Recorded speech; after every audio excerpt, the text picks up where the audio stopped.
It's been quite a couple of weeks for the Warhammer 40K community, as we've pretty much uncovered that woke fails, non-woke wins, and it's been a lot of egg on the face of the diversity, equity, and inclusion crowd who just has tried to push so hard that they've destroyed a lot of what Warhammer 40K was. But Space Marine 2 proves that it's a lot different. If you just focus on the lore, if you do things right, if you give gamers what they want, you win. It's not that hard to do, but we have a lot of bad actors out there who are influencers. And, you know, Cerberus XT went mask off, and he actually showed his disdain for gamers, his disdain for people who actually love Warhammer 40K. And that's what these people are. These people get into these clout structures here, do this for their own clout, and they actually want to transform Warhammer. They don't want Warhammer the way it actually is and always has been, and that's what we're fighting against. But Sargon absolutely destroyed him.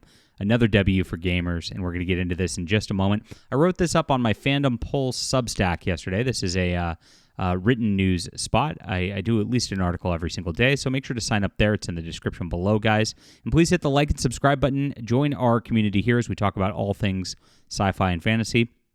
Appreciate you for being there.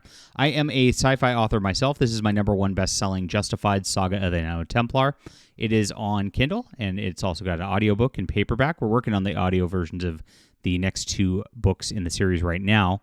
Get in on this. Grab the whole trilogy today and start a really, really fun space crusade. You'll enjoy this if you're a Warhammer 40K fan. It's great science fiction. It's in the description below. Thank you guys so much for supporting the books. We've had a heck of a month, and I appreciate you for being there. All right. So, there's a bunch of woke influencers out there in the Warhammer 40K circles, and of course, Cerberus XT's one of them. He dedicates his entire online presence to just attacking, people like me, Sargon, Grums, Endymion. You can go down the line. And he just wants to transform Warhammer into this gay trans propaganda thing, just like every other property out there. They can't leave anything alone. It's not about tolerance. It's not about acceptance. It's not even about diversity. It's quite the opposite. They want everything to be a monolith and look absolutely the same. We saw this when it came out with Warhammer 40K The Tithe animated deal, where we got our female Adeptus Custodi that nobody wanted, who looks more like a man than a lot of dudes do. But hey, that's part of the agenda too, to kind of blur the line between man and woman, while of course just trying to push all the feminism at the same time. It's nonsensical. Nothing they do makes sense. It's just about being angry. It's just about hating their lives and then wanting to bring everybody down with them. Because if everybody's brought down with them, they can have equality. It's really a communist sort of tactic if you look at it. And that's what they've been doing. So Cerberus is one of these clout goblins out there who does everything to try to get applause from corporate. And of course, they do. They give him access in exchange. They give him kudos in exchange. Same thing with Kaya, the Norn Queen. She's another clout goblin out there. There's a bunch of them, but those 2 actually have been in a lot of prominence lately in Warhammer 40K circles. So he's gone off the rails all the time, ever since the female Adeptus Custodies are out there. You can see just how he hates the Warhammer 40K community. Warhammer 40K chuds aren't beating the incel allegations anytime soon. And it's just because, somebody said, as if women are going to play Space Marine 2, which is true. I mean, there's 95% males, maybe 5% females who are playing Space Marine 2. Let's be honest. That's just kind of how things work, and that's okay. There's nothing wrong with that, unless you're a weirdo like Cerberus, right? And so, Focus Entertainment put out a advertisement, of course, obviously with a female on there trying to virtue signal, and Cerberus followed up with a virtue signal, calling him Warhammer 40K chuds. He hates the fans, as usual. And this was how he kind of came into prominence earlier this year. He was posting these pride flag miniatures that he painted, I guess. It got in some magazine. Please clap, everybody. It's just so insufferable. And he's so excited, saying Senpai noticed me, and actually, grabbing his own tweet just because Warhammer Official is on board with this. And so, as you can see, that's what it's for. It's for the clout. It's for his own influence. It's not actually for the game. It's not actually for the lore. All he does is just attack Warhammer and Warhammer fans over and over and over again. This is what we've seen. And so he did a pretty bad one that got egg on his face. And it actually got noticed by Sargon of Akkad, which is pretty funny also because earlier this year when we were covering a lot of the woke stuff, we found that Sargon was actually written into one of the Warhammer fantasy novels as a villain. They actually noticed the old Gamergate guy and I guess they know that he plays Warhammer 40K and he's interested in that. And so one of the Black Library authors tried to gotcha him, and they put him in as a villain. It just made him look cool to most Warhammer fans out there. These people always just screw up everything and self-own 100% of the time. But Sargon, of course, follows the Warhammer 40K stuff.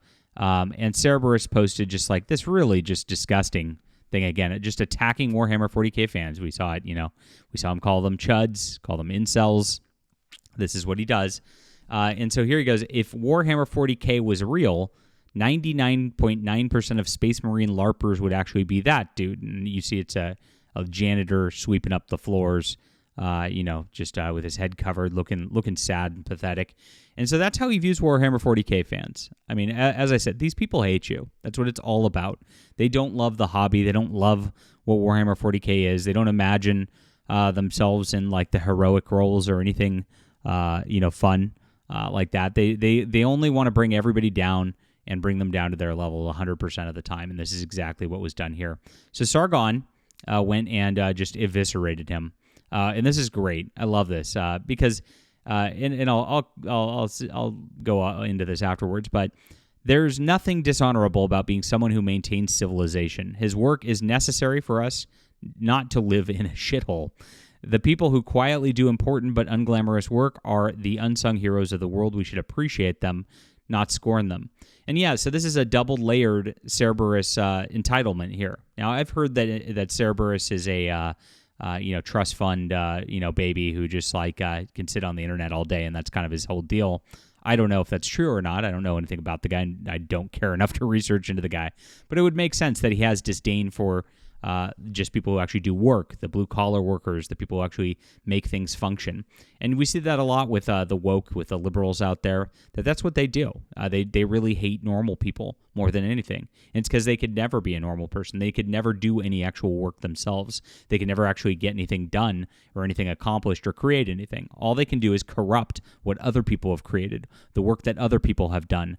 And that's exactly what they do every single time. So this is a big one. I loved seeing Sargon just knock Cerberus down a peg and actually just remind everybody that, people who do work are to be commended. That is something that our society should be about. And we're losing that a lot these days. But thank you, Sargon, for pointing out, one, that Cerberus just hates Warhammer 40K fans, and two, that he hates just people who do work in general as well. This is what the SJWs are. They want a world where nobody works, where everybody's just miserable, and this is mask off once again. All right, leave a comment down below with what you think about this. Hit the like and subscribe button. Really appreciate you guys for being there. Of course, follow the Substack. That'll be in the description below. And grab Justified Saga of the Nano Templar and its 2 sequels today. Start reading. I appreciate you guys. Thanks so much.